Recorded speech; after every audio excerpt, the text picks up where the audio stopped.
सभी को अयोध्या धाम के एडवोकेट शिवम पांडे की तरफ से नमस्कार। 69,000 शिक्षक भर्ती में डबल आरक्षण, ओवरलैप, एमआरसी और स्पेशल कैटेगरी रिविजिट और सरकार के द्वारा की गई विविध प्रकार की भ्रांतियों पर जो सुनवाई मसूदी सर और बिजराज सर कर रहे थे, वह आदेश सुरक्षित हो गया है साथियों। और आदेश सुरक्षित होने के बाद हमने भी अपना जो सिंपल आर्गुमेंट था वह लिखित रूप से दाखिल कर दिया है। उसी के बिहाफ पर हम आने वाले समय में आपको आदेश की प्रकृति और आदेश में होने वाले फेरबदल के विषय में बताएंगे। चूँकि मसूदी सर बहुत ही विद्वान जज हैं और विद्वान जज होने के कारण वे हर एक चीज़ को एज आ प्रिंसिपल देखते हैं और सिद्धांत के अनुसार उस पर कार्य करते हैं। सुनवाई के दौरान मैं पूरी सुनवाई में कोर्ट में था, सिर्फ एक सुनवाई में जब EWS का केस डबल बेंच में लगा हुआ था उस दिन नहीं था,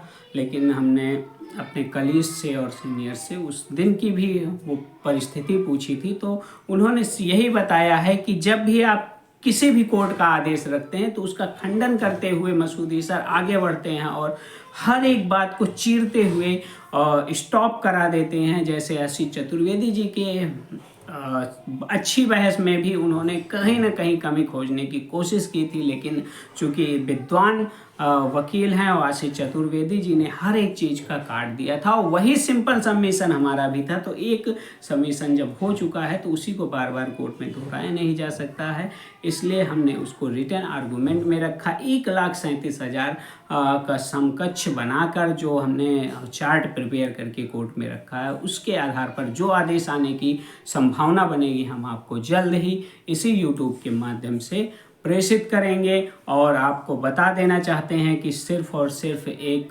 सिद्धांत और थीसिस के अनुसार ही नहीं, वे अपनी मूल प्रकृति के आधार पर और मेरिट के आधार पर यह निर्णय देने वाले हैं। और इस निर्णय में बहुत कुछ ऐसा है जो फेरबदल करेगा, जो लोगों के नाक के नीचे हजम नहीं होगा। साथियों मैं बता दे रहा हूँ, बिल्कुल आप यह समझ लीजिए कि लोगों को हिचकी आना प्रारंभ हो जाएगी। जो लोग बहुत ही ज़्यादा उछल रहे हैं और लोगों को गुमराह कर रहे हैं, पता नहीं क्या मिलता है, घर बैठे हुए लोगों को गलत चीज़ें बताकर अपने पीठ को अपने हाथ से ही थपथपाने में मुझे समझ में नहीं आता है ये क्यों लोग करते हैं। जब से मैं यूट्यूब पर आया हूँ सिर्फ और सिर्फ सत्य के साथ आप लोगों को हर एक चीज़ों को बता रहा हूँ, तब से आप लोग विचलित होना भी कम हो गए हैं और आपके मन में एक संतोष रहता है कि जो हुआ है वही बताया गया है, बढ़ा चढ़ा के नहीं बताया गया है। क्योंकि सिंगल बेंच में आपने देखा सबको पिटिशनर रिलीफ दिलाया जा रहा था और सबसे पैसे लिए जा रहे थे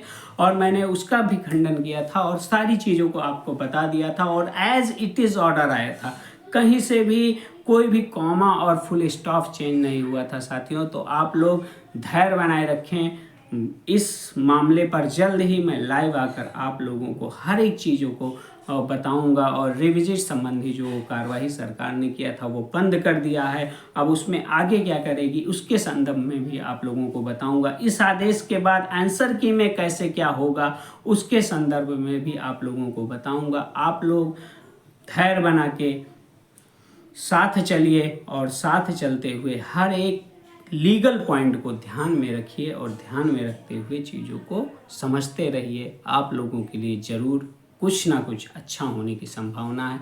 आपका advocate Shivam Pandey, high court. जय श्री राम, जय हनुमान, जय महाकाल। आप सभी का दिन शुभ हो। पुनः नमस्कार, धन्यवाद।